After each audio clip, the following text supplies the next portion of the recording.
안녕하세요, YK입니다. 본 채널은 다 함께 미래 대비를 위해 만든 채널입니다. 지금부터 시작합니다. 요즘 투자에 관심이 많은 분들이 있는 걸로 알고 있습니다. 투자라는 키워드 연관 검색량이 매년 가파르게 증가하고 있는데요. 그 중에서도 주식에 관해 관심이 많은 걸로 알고 있습니다. 주식에 대해 알아보도록 하겠습니다. 주식의 시초는 고대 로마 제국 2세기부터 시작이 되었습니다. 퍼블리칸이라고 하는 조직이 주식의 형태를 띠고 있었는데요. 이 조직은 고대 로마 정부로부터 조세의 징수와 신정 건립 등 업무 계약을 통해 위임, 위탁받은 조직으로 알려져 있습니다. 이 조직은 단순히 징수 업무를 대리한 것이 아니었는데요. 조세를 징수하여 이문을 남기는 사업자였습니다. 고대 로마 의회에서 입찰을 통해 조세 징수권을 부여받았고 수시로 재물을 공시해야 했습니다. 심지어 주 총회까지 정기적으로 개최하였다고 알려져 있습니다. 이 조직의 가치라고 할 수 있는 파르테즈라는 주식을 발행하였고 개인 간의 양도가 가능하여 가격이 형성되면서 투자의 대상이 되었다고 알려져 있습니다. 주가의 변동이나 주식시장의 모습을 알 수 있는 자료는 많이 없지만 고대 로마 철학자인 키케로에 의하면 부실한 퍼블리카니의 주식을 사는 것은 보수적인 사람이면 도박과 같다라며 키케로는 자신의 기록에 고가주라는 단어를 쓰며 기록해 놓았다고 하네요. 15세기 후반부터 항해술의 발달로 대항해 시대가 시작되면서 유럽들의 배들이 전 세계를 탐험하고 항해하게 되었습니다. 항해를 통해 교역이 활발히 이루어지게 되었고 그 중에서도 중국의 향신료, 차와 도자기는 인기 품목이었습니다. 유럽인들에겐 값비싼 제품들이었고 상인들에겐 큰 이익을 가져다 줄 수 있는 상품이었는데요. 그만큼 교역에 따르는 위험 부담도 컸습니다. 당시 동남아의 패권을 쥐고 있던 스페인과 포르투갈이 몰락하고 신흥해양대국의 기치를 내건 영국, 프랑스와 네덜란드 등 신대륙과 동남아 등지에서 치열한 경쟁을 벌이고 있었습니다. 그러다 보니 네덜란드의 상인들은 대형 선단을 꾸리고자 하지만 왕실의 재정만으로는 충당할 수 없게 됩니다. 당시로서는 기발한 생각으로 네덜란드 국민들에게 투자를 받기로 합니다. 하지만 투자자가 많았기에 이를 해결하고자 자본금이라는 개념이 탄생하게 됩니다. 그 자본에 대한 소유를 증명하는 증서가 탄생하게 되는데 그 증서가 최초의 주식인 바로 동인도 주식회사의 주식이 됩니다. 유럽과 아시아의 교역을 하는 회사들은 한 번 출항하는 비용을 소수의 투자자들로부터 후원받았습니다. 하지만 배의 난파나 원주민의 비습 등 교역이 성공하는데 리스크가 컸기 때문에 많은 투자자들로부터 조금씩 투자를 받아 위험을 분산시켰는데요. 그리하여 주식이 탄생하였으나 교역에는 상당한 시간이 소요되면서 투자금을 반환받는데 시간이 오래 걸려 사람들은 불안해하였습니다. 그렇다 보니 주식을 팔고 싶어하는 사람들과 이익을 얻으려고 주식을 사고자 하는 사람이 생기기 시작합니다. 주식을 사고 파는 사람이 많아지고 먼 지역에 따로 살고 있어 어디서 어떻게 만나서 거래를 할지 불편이 생기게 됩니다. 그 불편을 해소하고 편리하게 거래를 하고자 생긴 것이 최초의 증권거래소 암스테르담 증권거래소입니다. 그런데 증권거래소가 암스테르담에 왜 생겨났을까요? 당시 네덜란드 수도였던 암스테르담은 곡물 상품 시장의 중개소와 유사한 기능을 수행하는 전문 브로커 길드가 형성되어 있었는데요. 그렇다 보니 매일 활발히 시장이 형성되다 보니 자연스럽게 정기적으로 증권거래가 이루어지는 시장으로 발전하게 됩니다. 국제무역에 중추가 되자 이곳에서 거래하는 외국 상인들에게는 유통되던 여러 화폐를 교환할 곳이 필요했는데 그러다 보니 터무니없는 수수료를 내야 했습니다. 그러자 수수료 문제를 해결하고자 암스테르담에 외환 교환은 물론 화폐를 예금하는 비셸방크라는 은행이 설립이 되면서 최초의 은행 설립과 함께 주식시장은 더욱더 번창하게 됩니다. 네덜란드는 주식시장과 함께 황금시대를 먹고 있었습니다.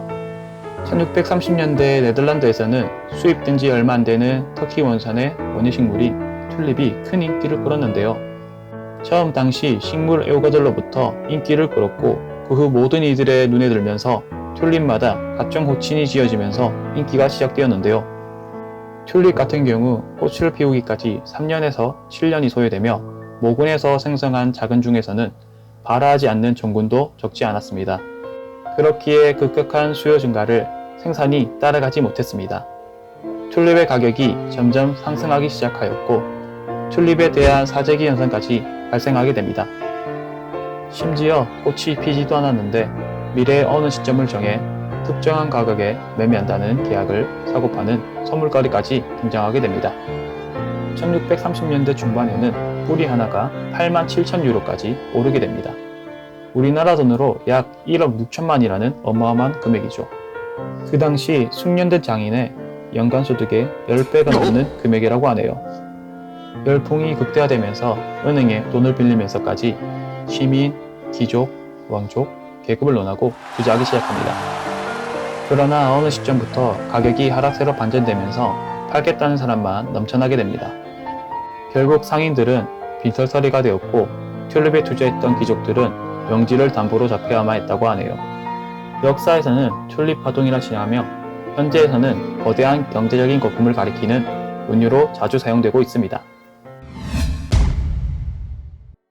우리나라 최초의 유가증권 발행은 1897년 한성은행이 주식회사로 설립이 되면서 주식을 발행하였습니다. 그러나 주식 대부분은 발기인이 전액 인수하였기에 일반인이 유가증권을 취득하는 건 불가능에 가까웠습니다.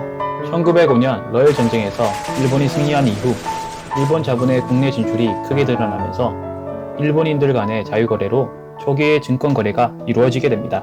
1906년부터 일본인과 거래하게 된 우리나라 사람들도 주식을 자산축적이나 금융거래의 수단으로 이용하게 되면서 1908년 서울에 처음으로 주식 매매를 지급하는 주식현물점이 나타나게 됩니다.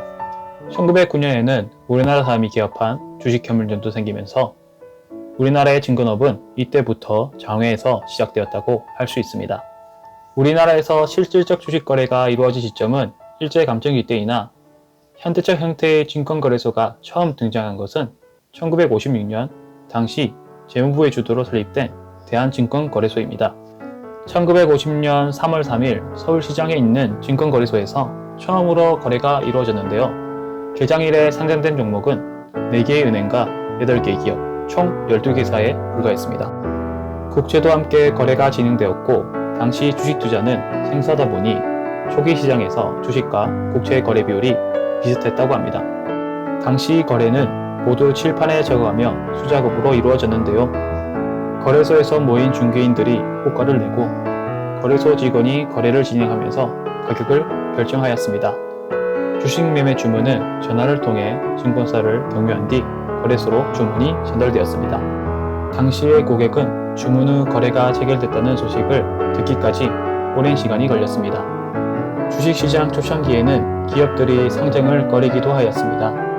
당시 군사정부가 집권한 1960년대에는 상장하면 기업을 강제적으로 빼앗길 수 있다고 걱정하는 기업들도 많았습니다.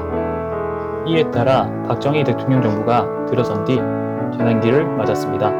당시 증권시장을 경제개발을 위한 자금조달 수단으로 키우기 위해 적극적인 증시 육성 정책을 펼쳤습니다. 일정 요건이 되는 기업의 상장을 의무화한 입법이 시행되면서 상장의 속도가 붙기 시작했습니다. 70년 48개에 불과했던 상장사는 78년 356개사가 상장되고 주식거래 대금은 1조 7,415억 원으로 40.6배로 증가합니다. 당시 증시를 주도한 건 중동건설 붐을 탔던 건설주였는데요. 1년 새 70% 이상 폭락하는 건설주 파동을 겪기도 했습니다. 증권거래도 발전해 갔는데요. 78년 기존 격탁 방식이 폐지되고 단상에서 거래가 이루어지는 포스 매매가 등장합니다. 칠판을 대신해 전자식 시세 게시판 등장도 이루어지면서 증권사들도 여의도로 자본시장의 중심지로 자리 잡게 됩니다. 1980년대에는 국가기관 사업이나 공공기업들의 주식이 국민주로 대중화되면서부터 83년 2월 증권 온라인 시스템이 가동되었고 86년부터는 매매를 컴퓨터로 처리하기 시작합니다. 92년에는 외국인 지적 투자를 허용하면서 증시의 선전화가 추진됩니다. 호황기만 있을 것 같았던 한국 시장은 1997년 외환위기를 맞이하게 됩니다. 기업들이 하나둘 무너지면서 1000포인트에서 280포인트까지 추락하면서 앞으로도 깨지지 않을 기록으로 평가받고 있습니다. 외환위기 이후 구조조정을 시행하면서 주가는 다시 치솟기 시작하였고 90년대 후반부터 벤처기업 열풍이 불며 코스닥 투자 열풍이 일어납니다. 6개월 사이에 주가가 70배나 올랐던 종목까지 등장하게 되지요. 하지만 2000년 이후로 거품이 꺼지기 시작하면서 수많은 투자자들에게 치명적인 충격을 가져와 주었고 2834포인트를 기록했던 코스닥은 현재까지도 옛 전성기를 찾지 못하고 있습니다. 주식시장은 다시 2003년부터 호황기를 겪기 시작합니다. 당시 적리식 펀드 투자 열풍이 불기 시작하며 개인들의 자금이 증시에 유입되기 시작하면서 코스피 지수는 2007년 4월 1500포인트를 넘어서게 되고 그해 10월 2000포인트를 돌파합니다. 하지만 2008년 글로벌 금융위기가 오면서 다시 1000포인트까지 추락하게 되었습니다. 하지만 다시 회복하면서 현재는 2300포인트에 자리 잡은 상태입니다. 주식에 대해 조금 이해가 되셨나요? 시대적으로 많은 우여곡절들이 많았는데요. 많이 오르기도 하고 많이 내리기도 하고 수많은 변동들이 있어오면서 현재까지도 발전해 가고 있습니다. 우리가 앞으로 미래 대비를 하기 위해서는 수많은 역사와 경제 구조를 알고 접근해야 비로소 빛을 발하지 않을까요? 다음에도 좋은 영상으로 찾아뵙는 YK 채널이 되겠습니다.